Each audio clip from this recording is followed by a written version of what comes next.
Most of my recent work has been around implantable electrodes.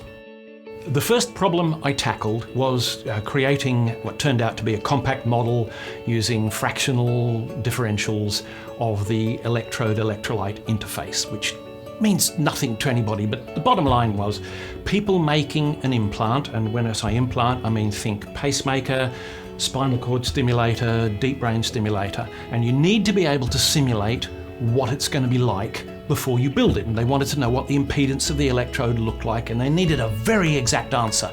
Saluda Medical in Sydney were delighted with the outcome of that. And somebody said, gee, I wish you could do the same for the MRI problem. An MRI machine has a tremendous RF field in it. And the problem is, if you have one of these implants in your body, it acts like an antenna and it can capture a large amount of energy and cook a little piece of you on the end, which is very bad. And for that reason, they mostly won't let you have a scan. And we've basically come up with two design refinements, both of which are now patented and licensed to Saluda Medical in Sydney. One of them is extremely difficult to describe in detail, but basically we accelerate the skin effect.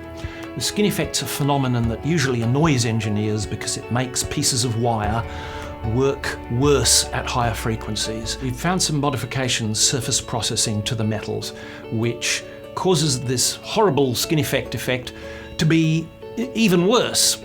And that's great because it stops the wire acting as an antenna in your body, and it reduces the risk that you're going to cook a small piece of a person in an MRI machine. The other one is what we call decoy, a scheme for adding small extra filars into the lead which deflect the electromagnetic field from the real wire that you're using to stimulate the spinal cord area, and they take a lot of the electromagnetic curse off the lead. There's something like 20,000 people a year have a spinal cord stimulator implanted. Once this technology is deployed, all the people who get these implants put in will be able to kind of rest easy. You really do not want to suffer from the problems that these implants cure.